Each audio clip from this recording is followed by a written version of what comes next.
రాష్ట్రంలో అధికార పార్టీ ఆగడాలకు అంతే లేకుండా పోతుంది. అధికార మదంతో కాంగ్రెస్ నాయకులు వీధి రౌడీల కన్నా ఘోరంగా ప్రవర్తిస్తున్నారు. ఏం చేసినా చెల్లుతుందన్న బలుపుతో ఇష్టారాజ్యంగా చెలరేగిపోతున్నారు. తాజాగా మెదక్ జిల్లా పెద్ద శంకరంపేట కాంగ్రెస్ గుండాలు బరితెగించారు. నారాయణ్ ఖేడ్ మాజీ ఎమ్మెల్యే భూపాల్ రెడ్డి కారుపై దాడికి తెగబడ్డారు. మాజీ ఎంపీపీ జంగం శ్రీను ఇంటికి గుంపుగా దూసుకెళ్లిన కాంగ్రెస్ నాయకులు అదే సమయంలో అక్కడున్న భూపాల్ రెడ్డిపై దాడికి ప్రయత్నించారు. ఆయన కారుపైకి కొబ్బరి బోండాలు విసిరారు. కారును ధ్వంసం చేయడానికి ప్రయత్నించారు. అనంతరం మాజీ ఎంపీపీ శ్రీనుకు చెందిన షాప్ మీద కూడా దాడికి పాల్పడ్డారు. భూపాల్ రెడ్డిపై కాంగ్రెస్ గూండాల దాడిని నిరసిస్తూ బీఆర్ఎస్ నాయకులు కార్యకర్తలు రోడ్డుపై బైఠాయించి ఆందోళన చేపట్టారు. దాడి చేసిన వారిపై కఠిన చర్యలు తీసుకోవాలని డిమాండ్ చేశారు.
రాష్ట్రంలో అధికార పార్టీ ఆగడాలకు అంతే లేకుండా పోతుంది.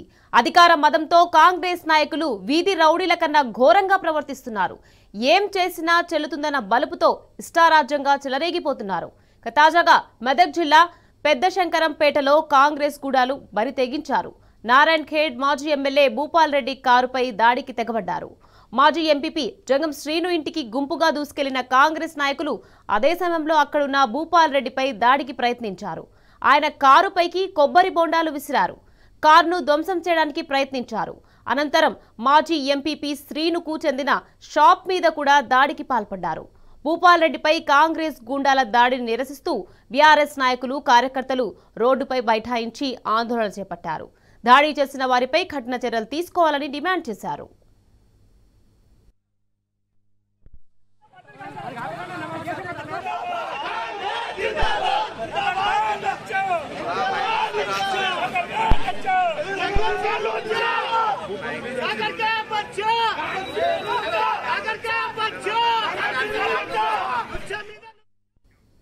నారాయణ్ ఖేడ్ మాజీ ఎమ్మెల్యే భూపాల్ రెడ్డిపై దాడిని మాజీ మంత్రి హరీష్ రావు తీవ్రంగా ఖండించారు. రాష్ట్రంలో అరాచక పాలన, గూండా రాజ్యం నడుస్తుందని మండిపడ్డారు. కాంగ్రెస్ నాయకులు వీధి రౌడీల కంటే అధ్వానంగా చెలరేగిపోతున్నారని నిప్పులు చెరిగారు. భూపాల్ రెడ్డిపై దాడికి ప్రయత్నించిన కాంగ్రెస్ గూండాలపై కేసు నమోదు చేసి తక్షణమే అరెస్ట్ చేయాలని హరీష్ రావు డిమాండ్ చేశారు.